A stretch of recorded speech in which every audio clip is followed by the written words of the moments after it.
책들 가운데 요 책을 중심으로 제가 요약 정리한 겁니다. 요 최근 판, 하프타임 최근 판으로 한 거고요. 나머지 것들 우리 여선미 선배님 요거 갖고 계셨죠? 요거랑 그다음에 9판. 전 요걸로 책을 많이 봤었는데 내용들이 다 똑같아요. 똑같고 문장 표현이 조금 달라진 것뿐입니다. 출판사가 달라진 건데 네, 전혀 상관없습니다. 가볼게요. 자, 목차를 보시면은 굉장히 심플합니다. 세 가지로 나눠져 있습니다. 전반전과 그다음에 하프타임, 중간에 하프타임, 작전 타임이라고 할 수 있죠. 마지막 후반전 차례는 이렇게 세 개로 나와 있습니다. 그래서 각 이제 전반전 또 하프타임, 후반전마다 한 6, 7개씩의 소제목 단락들이 있는데요. 한번 가보도록 하겠습니다. 자, 먼저 서문이 굉장히 중요합니다. 왜냐하면은 이 책을 설명할 수 있는 이 책에 어떤 기대감을 줄 수 있는 가장 강력한 문장들을 모은 게 또 서문이라고 할 수 있는데 특별히 이 책은 정말 대단한 분이 서문을 썼습니다. 이 피터 드러커가 서문을 썼던 책들이 제가 알기로는 잘 모르겠습니다. 거의 못 본 것 같아요. 예, 피터 드러커가 서문을 짧게 쓴 것도 아닙니다. 추천사 쓴 게 아니라 서문을 쓴 거예요. 여러분 추천사랑 서문은 다른 겁니다. 추천사는 짧은 글입니다. 그냥 이 책 참 좋아요. 읽어보니까 괜찮네요. 추천합니다. 요거는 추천서고요. 요건 서문이에요. 굉장히 긴 문장입니다. 따라서 굉장히 중요하겠죠. 자, 이렇게 얘기했습니다. 이 책은 하프타임을 지칭하죠. 매우 특이한 책이다. 적어도 나는 약간이라도 이와 비슷한 류의 책을 여태껏 한 번도 본 적이 없다. 다시 말해 이 책은 독보적이고 유일하고 아주 중요한 책이다라고 강조하고 있습니다. 그러면서 피터 드러커가 밥 버포드를 향해서 이렇게 이야기합니다. 그는 밥 버포드는 혹독하게 일하면서도 멀리 내다보는 일을 놓치지 않았다. 여러분 이 문장은 꼭 기억하시고요. 나도 이렇게 살아내야지 한번 하셨으면 좋겠습니다. 왜요? 굉장히 중요한 문장이죠. 오늘 현재를 내가 지금을 충실하게 살아내면서도 지금에 집중하면서도 어떻게 해요? 나의 초점이 지금에 머물러 있으면서도 미래를 향해서 내다보는 미래를 전망하고 기대하고 막 감사하고 하는 것들을 놓치지 않았다라는 것이죠. 굉장히 탁월한 네, 사람이라는 것을 우리가 알 수 있습니다. 참고로 밥 버포드랑 그다음에 우리란다. 네, 피터 드러커 네, 요 이제 뭐 작가님 뭐 대단하신 뭐 어른이시죠. 나이 차이가 약 20살 정도가 납니다. 이 책에서는 친구라는 표현도 쓰고 스승이라는 표현도 쓰거든요. 약 20살 정도 차이가 납니다. 자, 감사의 글도 있습니다. 감사의 글. 삶을 설계하는 일에서는 피터 드러커가 내 생애에서 가장 중요한 인물이었다. 밥 버포드는 피터 드러커가 굉장히 중요한 인물이었다고 고백하고 있습니다. 여러분에게 질문 드리겠습니다. 여러분의 생애에서 인생에서 가장 중요한 인물은 누구신가요? 여러분의 배우자신가요? 또 혹은 뭐 남자친구, 여자친구신가요? 아니면 부모님이신가요? 혹은 누구신가요? 내 삶에서 가장 중요한 인물들이 있다는 것은 정말 감사한 일이겠죠. 피터 드러커가 그러한 인물이었다라고 고백합니다. 그러면서 사업을 어떻게 운영해야 될지 몰라서 정말로 도움이 절실하던 시절 그는 내 스승이었다. 이럴 때 만나게 된 사람 정말로 오래 가겠죠. 내가 정말로 절실한 순간에 내가 진짜 막 그런 수렁에서 막 헤매고 있을 때 나를 건져준 사람. 예, 그가 내 스승이었다라고 감사의 글을 고백하고 있습니다. 또한 내가 후반부로 들어갈 때 그는 나의 안내자가 되었다. 건전해 줬을 뿐만 아니라 또 바른 방향으로 나아갈 수 있도록 안내자가 되었는데 자, 정말 중요한 키워드가 나왔습니다. 하프타임의 최고의 핵심 키워드는 이겁니다. 성공에서 의미로, 뭐에서 뭐요? 전반전은 성공이었다면 하프타임을 거쳐서 후반전으로 나아갈 때 가장 중요한 키워드는 의미라는 단어입니다. 이게 이 책의 핵심이에요. 성공에서 의미로 옮겨가도록 나를 뭐 해주었다? 이끌어 주었다. 누가요? 피터 드러커가요. 성공에서 의미로. 자, 머릿말입니다. 15년 전에 나는 삶 속에서 일어난 여러 일들을 보며 느낀 점을 뭐 하기 시작했다? 기록하기 시작했대요. 느낀 점을 기록하는 거 가장 가볍게 할 수 있는 방법이 뭘까요? 바로 일기 쓰기입니다. 여러분, 나는 작가가 되고 싶다. 하시는 분들 아마 여기 계실 겁니다. 저도 마찬가지고요. 우리 다 한 번씩 책 쓰고 다 진짜 작가 다 되었으면 좋겠는데요. 자, 책을 쓴다, 작가가 된다. 이거 처음에 시작이 저는 일기 쓰기부터 시작됐으면 좋겠습니다. 일기 쓰기부터 한번 오늘 다시 한번 도전해 보시고요. 꾸준하게 한번 지속해 보셨으면 좋겠습니다. 저도 이게 참 하다 말다 여러 어떤 상황과 환경들 핑계거리들이 많지만 여러분 그럼에도 불구하고 일단은 일기 쓰기 매일 한번 도전해 보셨으면 좋겠습니다. 자, 당시 중년에 접어든 나는 위기에 맞닥뜨린 것이 아니라 오히려 새롭고 더 멋진 삶이 내 앞에 놓인 것을 발견했다. 중년의 나이요. 지금 뭐 저나 여러분 우리 좀 더 젊으신 분도 계시지만 어쨌든 그냥 우리 평균으로 어바웃으로 하겠습니다. 우리 다 중년 아닌가? 우리 아직 청년인가? 네, 중년에 접어든 나는 위기에 맞닥뜨린 것이 아니라 어떻게 오히려 새롭고 더 멋진 삶이 내 앞에 놓인 것을 발견했다. 여러분 관점의 차이입니다. 뭐의 차이라고요? 관점의 차이고 해석의 차이입니다. 재해석을 어떻게 하느냐에 따라서 그 사람의 인생은 달라진다고 저는 확신합니다. 똑같은 환경인데 더워 짜증나 이런 사람이 있고 야 날씨 참 기가 막혀 이것도 짜증인가? 이게 다 다른 거잖아요. 그 환경은 똑같아요. 근데 그것을 마주하는 내 삶의 태도와 자세가 그 사람의 인생을 결정합니다. 여러분 과거에는 어떨지 모르겠지만 오늘 지금 여기에서 다시 한번 시작해 봤으면 좋겠습니다. 내가 어떻게 생각하고 어떻게 바라볼 것인가, 어떻게 느끼고 어떻게 받아들일 것인가, 새롭고 더 멋진 삶이 내 앞에 펼쳐질 거야라는 기대감으로 오늘 이 시간 한번 마주했으면 좋겠습니다. 나는 그것을 뭐 하는 거예요? 발견하는 과정을 하프타임이라 불렀다. 그렇구나. 하프타임이라는 것은 어느 일순간이 아니라 발견하는 뭐요? 과정이라는 겁니다. 이따가도 나오겠지만 뭐 하루가 아니고요. 한 달이 아니고요. 뭐 1년이 아니고요. 굉장히 오랜 시간 하프타임을 가질 수도 있는 겁니다. 발견하는 뭐요? 과정이라는 거에 여러분 집중하셨으면 좋겠습니다. 한순간이 아닙니다. 물론 뭐 시작의 순간이 있겠지만 과정이라는 거를 꼭 기억하시면 좋겠습니다. 지난 20년간 많은 성공을 거두는 사이에 기력이 다하거나 좌절한 적은 없었지만 참 부럽습니다. 참 감사한 일이죠. 이 버포드의 입장에서는요. 자, 그런데 첫 번째 뭔가 빠졌다는 느낌이 들었다라고 고백합니다. 여러분 이런 경우 있으신가요? 저는 종종 있습니다. 내가 뭔가 막 열심히 막 살아가는 것 같지만 뭔가 빠졌다는 느낌 이럴 때 우리 있잖아요. 저만 그런 거 아니잖아요. 뭔가 있습니다. 두 번째 좀 이렇게 바꿔야겠다. 경기 작전 내가 삶을 임하는 어떤 이 태도와 자세 이러한 전반적인 작전을 한번 바꿔야 한다는 생각 이럴 때 우리 있지 않습니까? 뭔가 빠졌다는 느낌 그리고 좀 바꿔야 되는데라는 생각에 이를 때가 있습니다. 자, 이럴 때 어떻게 해야 될까요? 지금 어떤 성공을 거두든 간에 그것만으로는 절대 완벽한 충족감을 얻을 수는 없다라는 것. 의미 있는 삶, 정말 중요한 삶은 얼마든지 얻을 수 있다. 자, 정말 중요한 문장 또 나왔습니다. 생애 최고의 순간은 왔다 안 왔다? 아직 오지 않았다. 저와 여러분의 인생 가운데 최고의 순간은 아직 오지 않았습니다. 나 지금 삶도 너무 만족스럽고, 야, 나 진짜, 나 이게 되게 좋은데 요즘에? 아니요, 여러분. 훨씬 좋은 삶이 있을 겁니다. 생애 최고의 순간은 우리 모두에게 아직 오지 않았습니다. 물론 오늘 지금 여기에서 참 감사하고, 너무 기쁘고, 막 설레고, 이런 분들도 계실 겁니다. 하지만 최고의 순간은 아직 오지 않았다는 사실. 그래서 미래가 훨씬 더 기대가 된다는 사실만으로도 정말 너무 행복한 것 같습니다. 자, 개정판의 서문을 또 한번 이제 개정 중보가 되면서 짐 콜린스가 또 이렇게 서문에서 이야기했는데 몇 가지 중요한 내용을 한번 갖고 와 봤습니다. 밥 버포드를 지칭해서 버포드는 후반부를 전반부보다 더욱 어떻게 해요?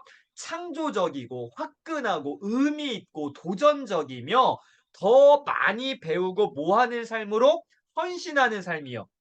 여러분 헌신하는 삶에다가 밑줄 치시거나 별표하시거나 이게 또 키워드입니다. 아까 성공에서 의미라 그랬잖아요. 어떤 게 가장 의미가 있을까? 내가 무언가에 헌신하는 거예요. 그것이 내 가족일 수도 있고요. 내 일일 수도 있고요. 좀 더 폭넓은 의미로 이 세상일 수도 있습니다. 뭔가에 내가 기여하고 헌신하는 삶. 이게 진짜 의미 있는 삶이 아닐까. 자, 이거를 어떻게 해요? 만들 수 있다고. 두 번째, 그렇게 만들어야 된다고 주장한다. 똑같은 말장난 같지만 굉장히 핵심적인 메시지가 들어있다고 생각합니다. 우리 안에 확신, 나 이렇게 살 수 있어. 그리고 어떻게 꼭 그렇게 해야만 해라는 어떤 내 다짐들, 밥 버포드는 이런 사람이었다라고 짐 콜린스는 이야기합니다. 그러면서 또 굉장히 의미 있는 문장이 하나 나와요. 요거예요. 피터 드러커가 86이었을 때 몇 살입니까? 86세. 와 정말 할아버지 막 그 짱짱한 할아버지였을 때 요즘 뭐 진짜 건강하신 분은 86에도 조금 건강해 보일 수 있지만 예전에 86세 완전 꼬부랑 할아버지 아닙니까? 피터 드러커가 86이었을 때 내가 그분께 짐 콜린스가 이야기합니다. 선생님, 이제까지 쓴 책 26권 중에서 어떤 책이 가장 자랑스러우세요? 라고 여쭤본 거예요. 물어본 거예요. 피터 드러커가 이렇게 얘기했습니다. 뭐라고 했을까요? 다음에 쓸 책이지. 무슨 말입니까? 아직 내 인생의 최고의 순간 오지 않았다. 몇 살이요? 86세요. 86살이요. 오늘 저와 여러분 몇 살이신가요? 예, 우리 아직 한참 멀었다라는 것이죠. 예, 다음에 쓸 책이지. 아직 내 인생의 최고의 순간 오지 않았다라는 것입니다. 자, 이제 첫 번째 이제 좀 열어가 보겠습니다. 마음속 가장 거룩한 방을 열며라는 챕터입니다. 우리가 언제 죽을지는 아무도 모른다. 그렇죠. 몰라요. 그러나 원한다면, 우리가 정말로 원한다면 내 묘비명을 내가 정할 수는 있을 것입니다. 그렇죠.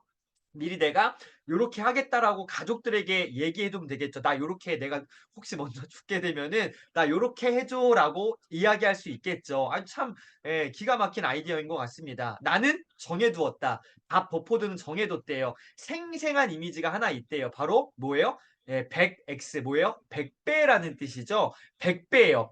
마태복음 13장 성경에 나오는 씨 뿌리는 사람 이야기에 나오는 메시지입니다. 좋은 땅에 떨어져 100배의 결실을 거둔 씨앗으로 기억되고 싶다라는 고백입니다. 몇 배요? 100배요.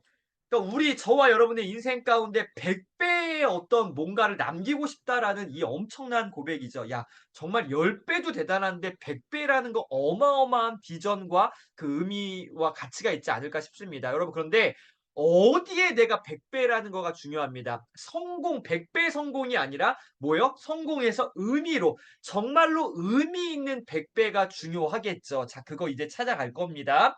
아우구스티누스는 이렇게 이야기합니다. 나는 어떤 사람으로 기억되고 싶은가? 저와 여러분 어떤 사람으로 기억되고 싶으신가요? 이게 뭐 묘비명일 수 있겠죠. 어떤 사람으로 우리 좀 기억되면 좋을까요? 하고 자신의 유산을 자문할 때 비로소 어떤 삶이 시작된다? 성인의 삶이 시작된다. 여기서 말하는 성인은 어른을 말하는 성인이 아니라 정말 거룩한 사람, 진짜 뭐라 그럴까요? 존경받는 사람, 이 삶이 비로소 시작된다. 내가 어떤 사람으로 기억되고 싶은가를 우리가 진지하게 고민해 볼 때에 오늘 우리 지금 이 삶은 의미가 있어진다라는 것이죠. 그냥 막 내가 성공하고 막 열심히 성장하는 삶으로만 살아가는 게 아니라 진짜 '아 나는 어떤 사람으로 기억되고 싶지? 이 세상에 어떠한 기여와 헌신을 하면 좋을까?'라는 의미를 부여할 때 진짜 멋진 인생이 시작된다라고 합니다.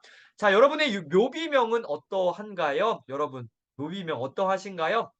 첫 번째, 무엇이 주어졌으며. 여러분, 첫 번째, 내 인생 가운데 무엇이 주어졌으면 무슨 말입니까? 내가 바꿀 수 없는 타고난 것들 있잖아요. 엄마, 아빠 내가 선택할 수 없잖아요. 내가 태어날 국가, 나 미국, 뭐 프랑스, 내가 아프리카 뭐 정할 수 없잖아요. 이거 무엇이 주어졌는지를 생각해 봐야 되고요.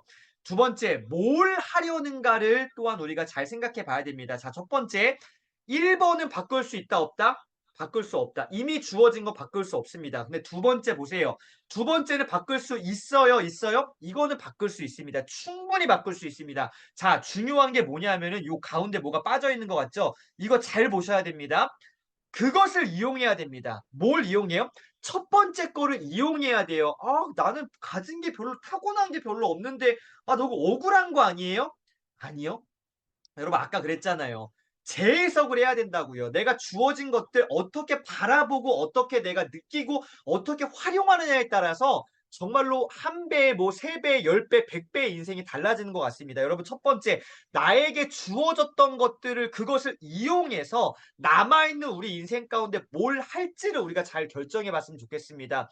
여러분 여기 이제 한 끗 차이인데 여러분이 1번을 어떻게 활용하느냐 내가 주어진 것들을 어떻게 내가 재활용하느냐에 따라서 2번이 결정된다라고 저는 생각합니다. 그래서 여러분 내가 이미 가진 것들 나에게 주어진 것들에 대해서 불평하거나 원망하는 것이 아니라 오히려 감사하시고요. 그럼에도 불구하고 이런 마음을 가지고 좀 멋지게 한번 도전해 봤으면 좋겠습니다. 정말 한 끗 차이인데 많은 것들이 다른 것 같습니다. 자, 나는 35이 될 때까지 전반전을 치렀다. 그러다가 여러 중요한 또 키워드가 나왔습니다. 뭐가 바뀌면서요? 마음의 결정 이런 게 아니라 환경 자체가 바뀌면서 내가 원하지 않았지만 하프타임에 들어가는 순간들이 있습니다. 이럴 때 있습니다. 여러분 우리가 뭐 보통 우리가 다 겪고 있는 건데 코로나 상황으로 삶의 어떤 형태들이 많이 바뀌신 분들이 계실 겁니다. 내가 뭐 오프라인에서 강의만 하던 분들이 이 코로나를 통해서 온라인 강의를 통해서 많이 성장하신 분도 계실 거고요. 뭐 저처럼 이 다른 지역에 있다가 코로나로 인해서 이 지역이 아예 바뀌어 가지고 삶이 바뀌어진 사람들도 있습니다. 뭐가 바뀌면서요? 환경이 바뀌면서 하프타임에 들어갈 수 있다라는 거 기억했으면 좋겠습니다. 내 어떤 의지, 결정, 내가 어떻게 결정하는 것도 물론 있겠지만 환경이 나로 하여금 어찌할 수 없는 환경으로 바뀌면서 하프타임에 들어갈 수도 있다라는 걸 한번 잘 보셨으면 좋겠습니다. 자, 전반전은 뭐를 추구하는 시기다? 성공을 추구하는 시기였다. 후반전은 뭐를 찾아? 의미를 찾아 떠나는 시기다. 여러분, 성공이라는 것이 잘못된 것이 아닙니다. 성공 추구해야겠죠. 당연히 내가 성장하고 성공하고 뭔가 내 삶에 그런 것들을 많이 뭐 업그레이드하는 시기가 필요합니다. 삶의 전반전에서는요, 성공을 추구할 수 있어요. 이렇게 오히려 열정적으로 막 달려가는 게 필요하겠죠. 앞만 보고 뛰어가는 어떤 그런 적절한 시기도 필요합니다. 하지만 후반전에도 그렇게 한다면 이거는 조금 방향성이 잘못된 것 같아요. 후반전은 뭐를 찾아? 의미를 찾아 떠나야 된다라는 거. 그래서 전반전은 뭐요? 성공, 후반전은 의미라는 키워드 다시 한번 기억하시면서 이렇게 한번 보세요. 38페이지입니다. 승부는 전반전이 아니라 어디에 결정된다? 후반전에 결정됩니다. 전반전 조금 잘 못 뛸 수 있어요. 관계없습니다. 후반전이 중요한 겁니다. 자, 여기 또 중요한 거예요. 전반전에서는요, 실수할 수도 있습니다. 그리고 만회할 시간도 충분히 있어요. 그런데 후반전이 중요합니다. 후반전에서는요, 그것이 쉽지 않습니다. 자, 그래서 후반전에 들어오면 어떤 방법으로 어떻게 내가 내 삶을 마주해야 될지를 뭐 해야 된다? 파악하고 있어야 된다. 이거 좀 별표 치시고 밑줄 쳐보세요. 전반전은 충분히 우리가 만회할 시간이 있습니다. 실수할 수 있고요. 실패할 수 있고요. 넘어질 수 있고요. 소위 망할 수도 있습니다. 근데 어떻게요? 다시 일어날 수 있단 말이에요. 하지만 후반전은 그게 쉽지가 않아요. 따라서 후반전 어떻게 해요? 내가 잘 파악하고 있어야 됩니다. 뭐에 대해서? 전반적인 거에 대해서, 나에 대해서, 내 주변에 대해서, 이 세상에 대해서 어떻게 해요? 잘 파악하고 있어야지만이 여러분 요거 실수들 줄일 수 있습니다. 자, 가봅니다.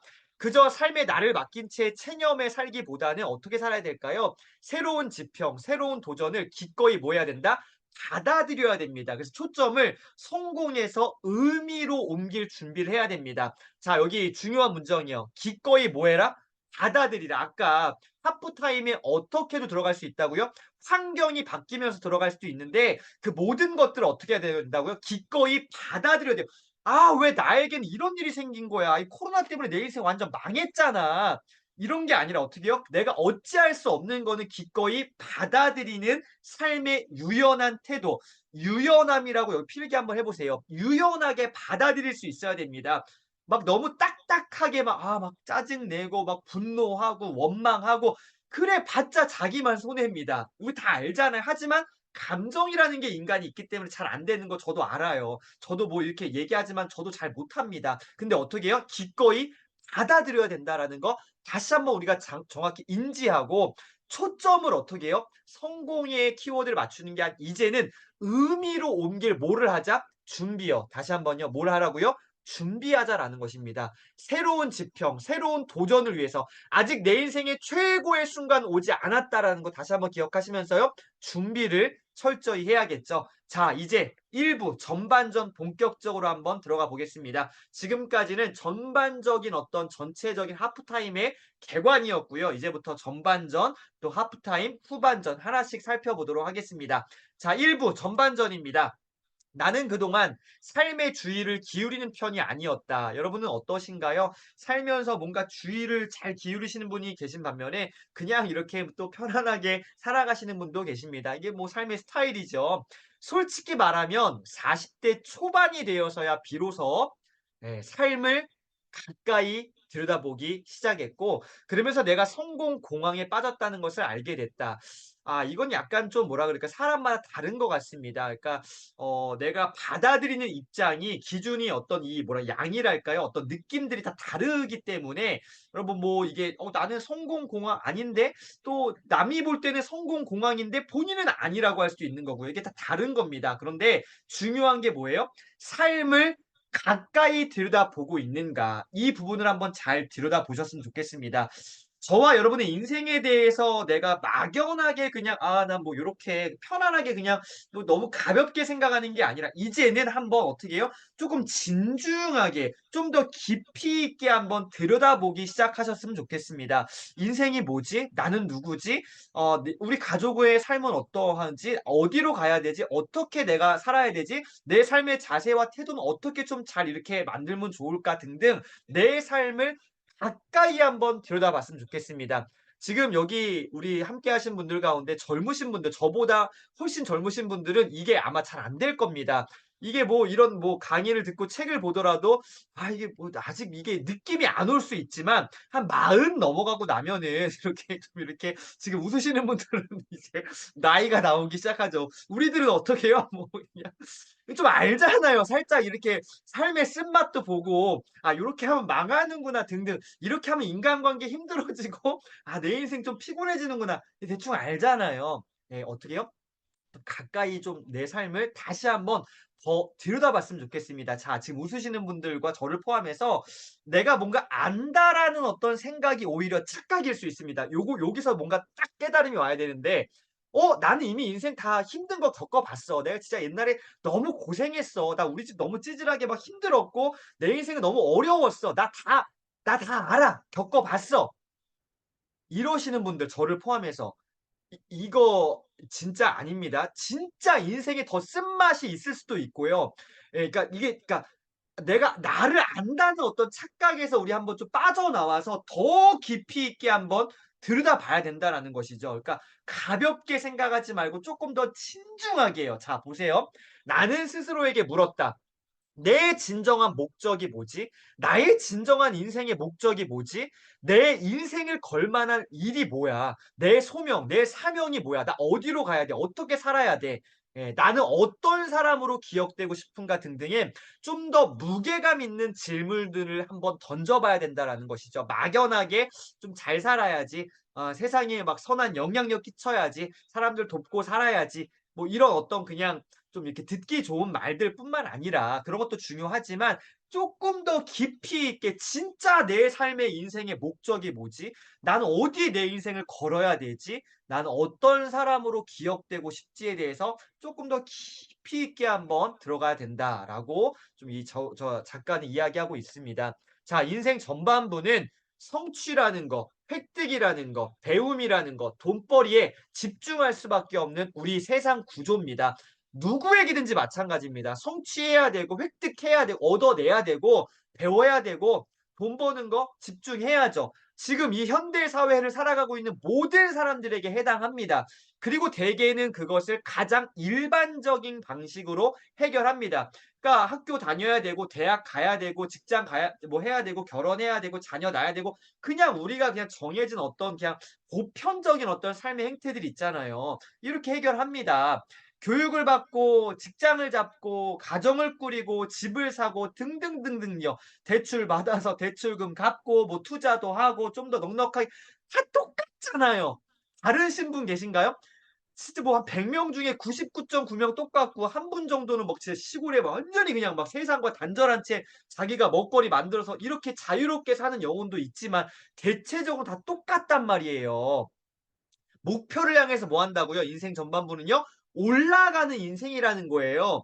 내가 성장이라는 어떤 그 타이틀 안에 성장 아니면은 뭐랄까 성공이란 그 어떤 그 단어에 갇혀서 어떻게 해요? 그냥 이렇게 사다리 타고 올라간다고요. 잘못된 건 아니지만 한번 생각은 제대로 해 봐야 된다. 남들 그렇게 가니까 세상 다 그렇게 사니까 다 대학교 가니까 다 따라가는 게 아니라 한 번쯤은 진지하게 한번 고민해 봐야 된다. 전반부에서 어떻게 해요? 목표를 향해 올라갈 수밖에 없는 구조 속에 있다라는 거 요거 한번 짚어 봐야 되고요. 자 이제 중요한 게 후반부겠죠. 우리 안에 뿌려 놓은 창조성이라는 것과 힘의 그 씨앗 우리 안에 잠재력이 있잖아요. 우리 안에 내재되어 있는 각자 고유의 진짜 선배님 한 분 한 분 한 분만의 독창적이고 아직 우리 인생이 아까 초반부에 뭐요? 아직 최고의 순간 오지 않았다고요. 우리 안에 담겨져 있던 그 창조성과 힘의 씨앗이 다 있는데 이것들이 어떻게 해요? 움틀 수 있도록 물을 주고 잘 가꾸어서 풍요로운 결실을 맺는 게 후반부다. 그래서 여러분 이게 진짜 중요하다.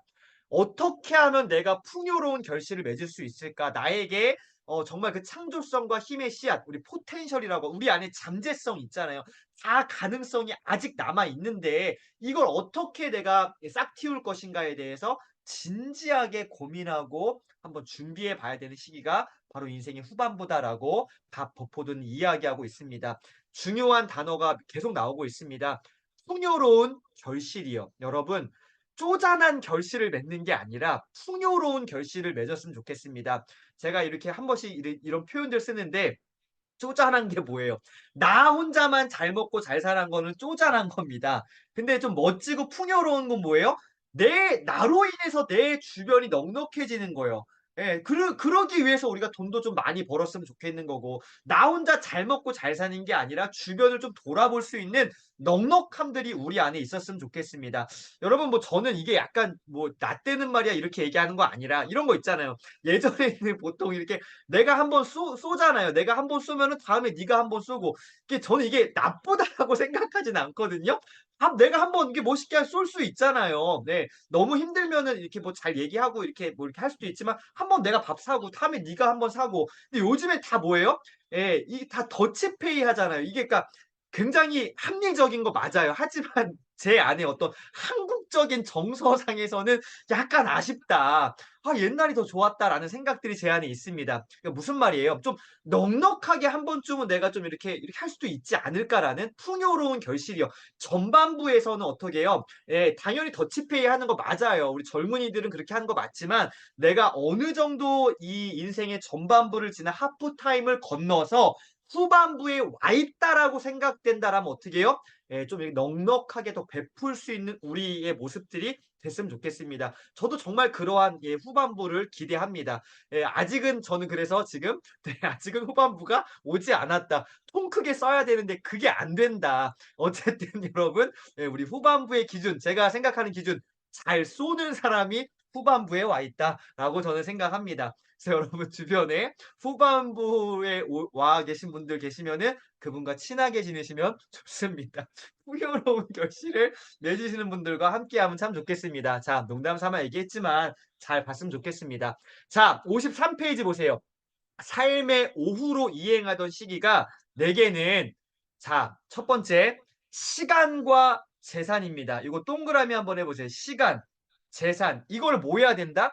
재정리를 한 번쯤 해봐야 됩니다.